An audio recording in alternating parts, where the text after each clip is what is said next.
कौन है कुंती, जानते हो आप? श्री माता कुंती शूरसेन राजा की बेटी हैं। महाराज शूरसेन के मित्र हैं महाराज कुंती भोज, और कुंती भोज नाम के यह राजा, आप जरा दर्शन करें भगवती की इन कथाओं का, देवी भागवत की इन कथाओं का।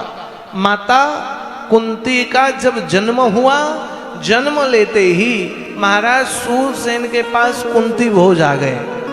कुंती भोज ने कहा मेरे पास पुत्र तो है, पुत्री एक भी नहीं है। यदि एक पुत्री आपसे प्राप्त हो जाए महाराज तो अत्यंत कृपा होगी, अत्यंत कृपा हो जाएगी। कुंती भोज को महाराज शूरसेन ने पहले दिन की जन्मी बेटी दे दी। कई विरले लोग होते हैं जो गोद में आए बच्चे को अपने पुत्र जैसा पालते हैं, कोई बिरला। कुंती भोज राजा की संतान है, पूर्व से संतान है, पुत्री नहीं है। इसलिए कुंती भोज राजा पुत्री न होने के कारण लाए हैं। संतान होने के कारण माता कुंती को बहुत प्रकार से आदर सत्कार, पुत्री होने के अधिकार को महाराज कुंती भोज ने कभी नहीं दिया है। वहां सदैव एक दूसरा भाव महाराज कुंती भोज का रहा कि ये दूसरे की बेटी है।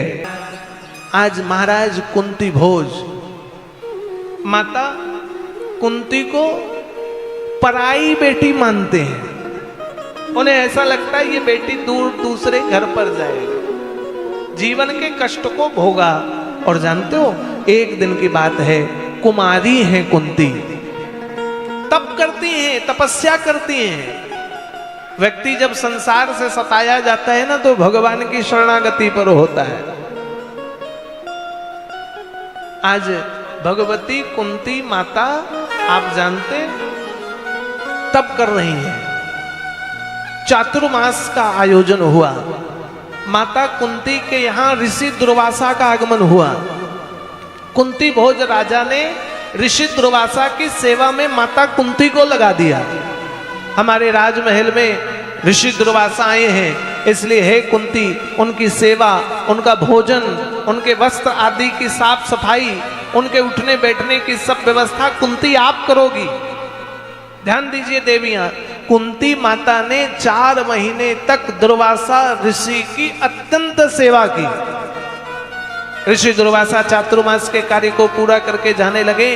माता कुंती ने प्रणाम किया तो कहने लगे कुछ वरदान आशीर्वाद मुझसे ले लो।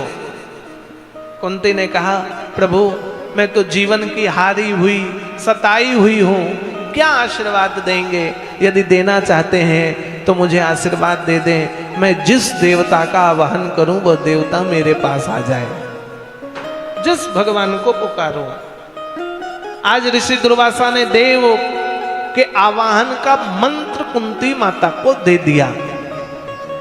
माता कुंती को यह मंत्र मिला और जानते हो माता कुंती को लगा कि क्या यह मंत्र वास्तव में सिद्ध होगा, क्या यह मंत्र वास्तव में सत्य है? तो माता कुंती ने सूर्य भगवान को देखकर जल उठाया और श्री दुर्वासा जी द्वारा बोले गए मंत्र का पाठ करके सूर्य देवता का आवाहन कर लिया। देवियों सूर्यदेव प्रकट हो गए।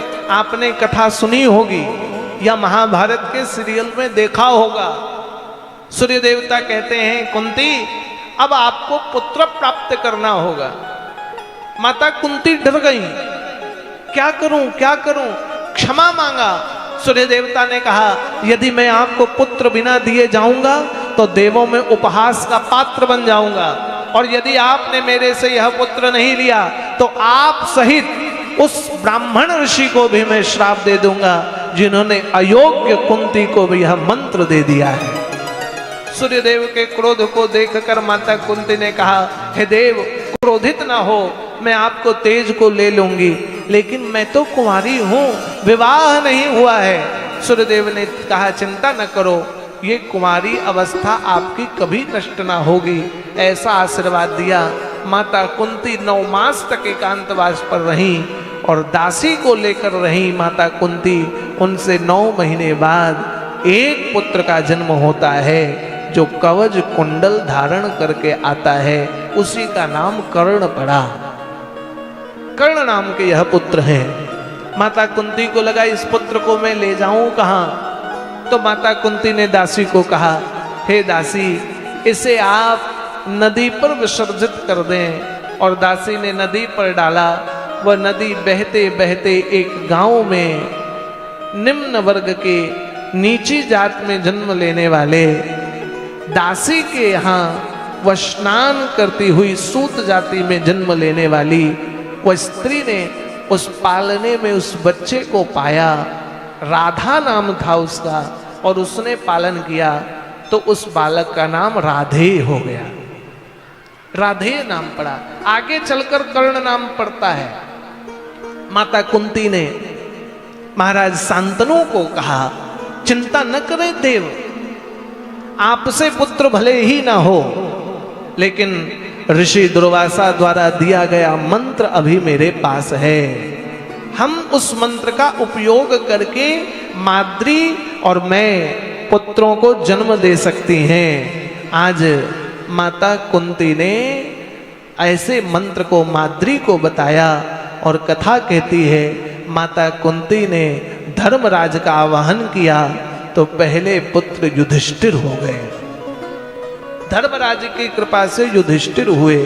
दूसरे पुत्र के रूप में माता ने वायु देव का आवाहन किया तो वायु के समान बल रखने वाले भीम पुत्र हुए।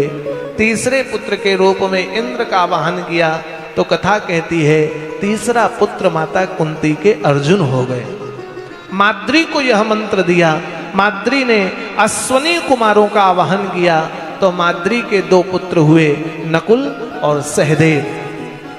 ऐसे 5 छोटे छोटे पुत्रों को जैसे ही पांडु राजा ने देखा तो पांडु राजा को लगा मेरे भी तेज से पुत्र होना चाहिए। और पुत्र कामना से पांडु राजा ने जैसे ही माद्री का स्पर्श किया, श्राप भूल गए थे, उस श्राप के फलस्वरूप पांडु की तुरंत मृत्यु हो गई। पांडु को मरा देखकर माद्री को लगा मेरी सौंदर्यता के कारण महाराज की मृत्यु हुई है। माता कुंती को अपने 2 पुत्र नकुल और सहदेव को सौंपा और माद्री पांडु की चिता पर सती हो गई। मांग के सिंदूर को मिटा करके माता कुंती 5 पुत्रों को गोद में लेकर के आज आई हैं। कहाँ?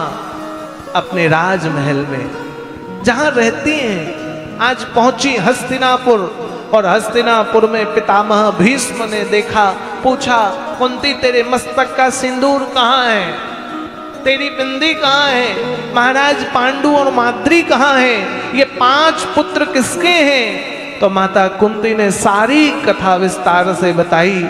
और जब आज कथा बताई तो जानते हो पितामह ने कहा यदि ये देवों के पुत्र हैं तो देवता जब तक इस बात की सत्यता को प्रमाणित न करेंगे तब तक यह आपके पुत्र हम विश्वास नहीं मानेंगे। धर्मराज, इंद्र, पवन आदि देव, अक्षय कुमार आदि आकर के यह बात की सत्यता को स्वीकार किया और तब से पांडु के 5 पुत्रों को माता कुंती अकेले पालती हैं। धृतराष्ट्र राजा बन गए, अंधा पिता राजा है, उनके 100 पुत्र हो गए। ये देवी भागवत की कथा है। बंधुओं, माता कुंती के जीवन में कष्ट कम रहा। आप विचार करें, जन्म लेते ही पिता दूसरे हो गए, कई बार ठोकर खाई, जन्म लेते ही पिता दूसरे हो गए। जहां गई वहां उन्होंने अच्छे से पालन पोषण नहीं किया। और विचार करें, विवाह करके जिनके साथ आई वह पति पीलिया रोग से ग्रसित हो गया। पति सुख को भी प्राप्त न कर पाई। विवाह होने के कुछ वर्ष बाद ही पांडु की मृत्यु हो गई। अपने 3 पुत्र और बचे माद्री के 2 पुत्रों को पालती है। धृतराष्ट्र को पांडु से चिढ़न हो गई है। किस बात की चिढ़न है? कि मैं अंधा हूं इसलिए मैं राजा नहीं बना? गांधारी के पुत्र, गांधारी ने अपने पुत्रों को माता कुंती के पुत्रों के प्रति बड़ा बुरा भरा है। और आप कथा जानते हैं क्या क्या नहीं हुआ माता कुंती के साथ, क्या क्या सहन नहीं किया। लाक्षक ग्रह पर जलाने का प्रयत्न किया।